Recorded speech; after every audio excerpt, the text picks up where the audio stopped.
Hi everyone, this is Matthew from TOEFL.com. Thank you very much for submitting your work this week. We really enjoyed reading your essays and listening to your speaking tasks.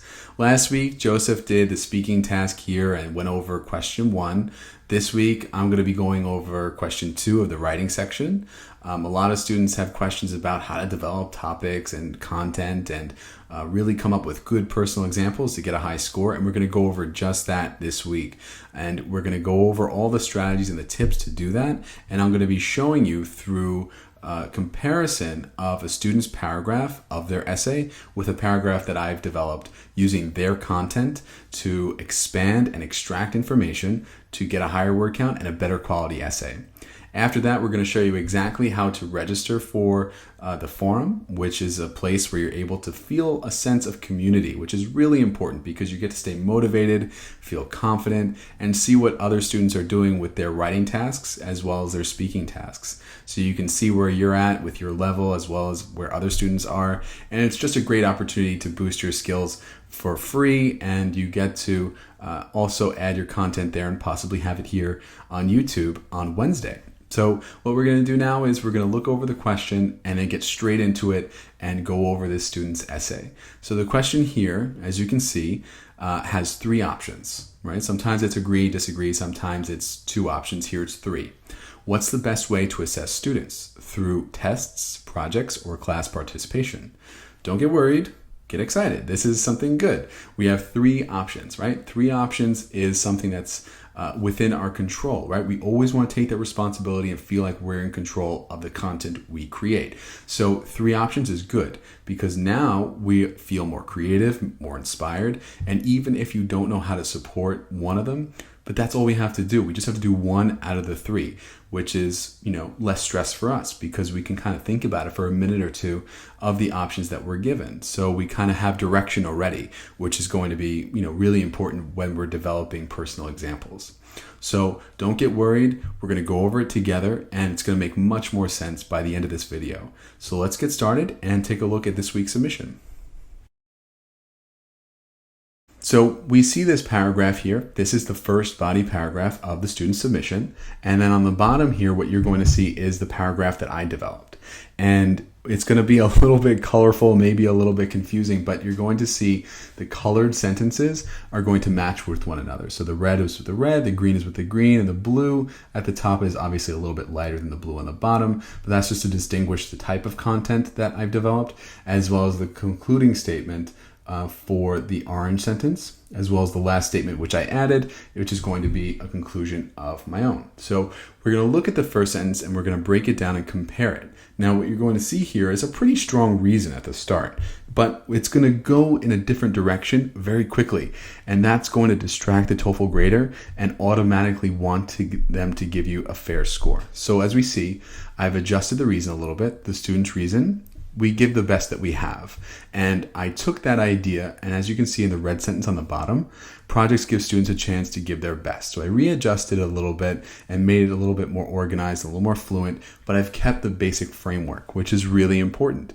But now the most important part, after this strong reason, we see that the development kind of goes in a very strange...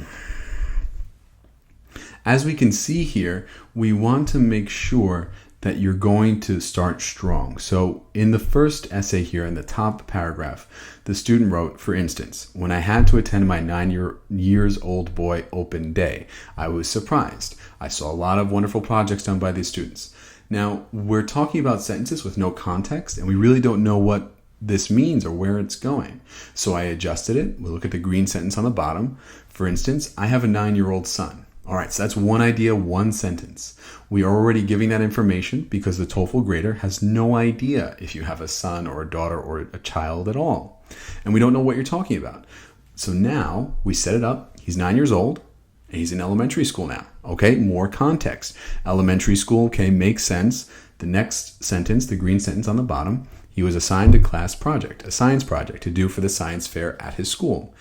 Now it makes sense. We make connections. I said he was in elementary school And now he had a project that was assigned by his teacher for the science fair. So we've linked it together. But if we look at the top sentence here in the green, in the top paragraph, we see that it's not really fluid, right? It's not going into one another, not linking. It's kind of like separate ideas. So you want to eliminate that. Get your ideas out on paper, and you want to make sure that they're connecting together, building upon one another. That foundation is going to be critical for understanding exactly how we're going to take this essay. We want direction, and we want to be very specific.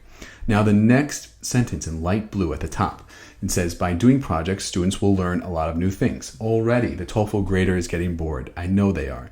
And they're probably going to give this student a fair score. And that's going to lower the score because a lot of new things is not explained. How to think and to imagine something, we really don't know what that means or what it's related to. It's still general content. So what did I do? I readjusted it, and I gave the TOEFL grader a chance to look at a specific topic, right? So we have the science fair. We automatically want to go into what topic? DNA replication. That's at the bottom there, where the student wrote that they did a project or about one stage of DNA replications. But again, that's kind of like separate. So I wanted to bring it to the beginning. So we have the reason, set up the foundation, and now we have the topic. So elementary school, science fair, the topic of DNA replication. Did the student really do this? I really have no idea, but I wanted to give you an idea about how we're going to create details here. So it really doesn't matter what the topic was, right? It's about the fluidness and how we're going to organize it. So building upon that, if we look at the essay on the bottom, we see this is a challenging topic, but this was a chance for him to be creative, learn something, and use his critical thinking skills. Now you might be thinking to yourself, well, I already talked about how it was very vague in general, but I'm going to explain that.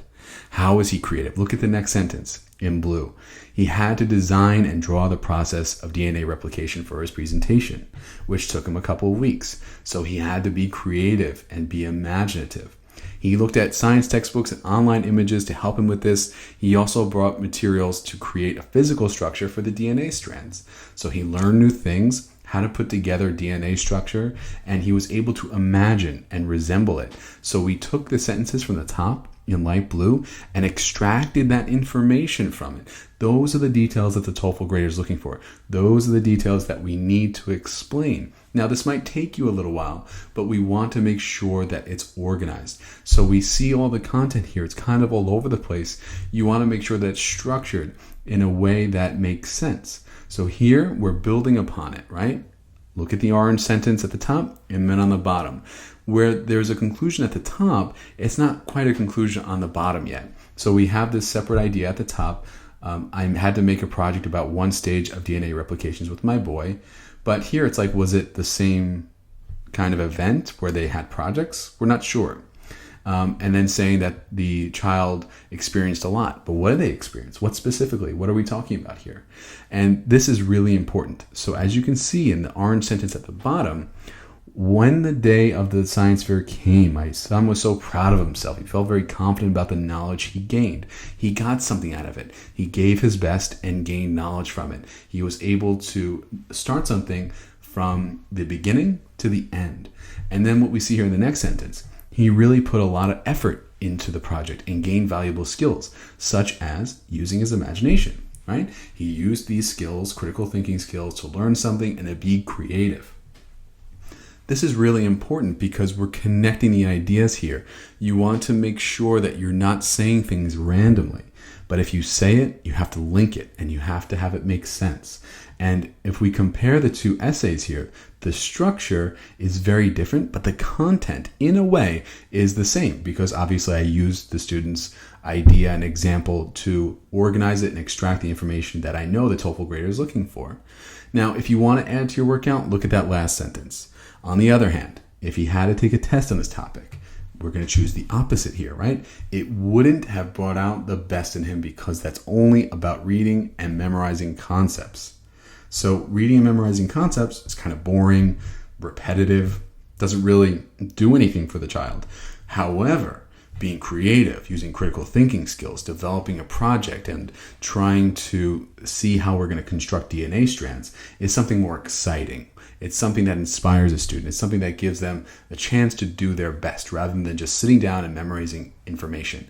Did I say that? No, but that's the implication here. So it's detailed, it's structured, and that's what we want the TOEFL grader to see. How we're going to really give a topic life and development and make it substantial. So I really want you to focus on that. Make sure to look at your essay, how is it structured, and look at each idea and make sure it flows together rather than have it be fragmented, rather than have it be separated from each other. It must connect and it must link together. And that is the most important part about developing content and creating it. So I hope this helps, and I hope that you're able to use this for your body paragraphs, so you'll be able to enable yourself to develop consistent skills and get the score that you need on the TOEFL writing section. So I hope you got something out of today's video. Just remember the 3 points that we went over: structure and organization, narrowing down your example, and extracting the details out of that example. These are the criteria that the TOEFL grader are looking for in order to give you a high score.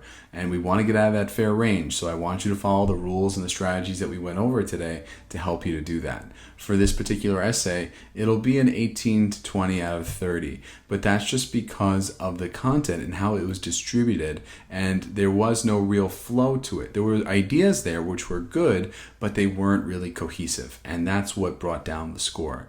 So I want you to be aware of what we're doing wrong and how to change it so we make a powerful shift and increase your score literally, in some cases, overnight. We just want to make that shift and develop new habits while we break old ones, and that's how we really change the scores that we're consistently getting on the TOEFL. So if you want to know how to submit your work, we're going to go over that, and we're going to show you exactly what to do and how to contact us right now. If you want to submit your work to our forum, all you have to do is click the link below, register for a free account, and then you'll be able to have access to everything that we have on the forum. Each week, we always put new tasks up for you to follow and to look at and practice with, so stay tuned for every Wednesday where we put up those new tasks. In the meantime, if you have any questions, just email us at studenthelp@noteful.com. We'll get back to you as soon as we possibly can. In the meantime, good luck with your studies, and please get in touch with us if you need any help. We hope to hear from you very soon.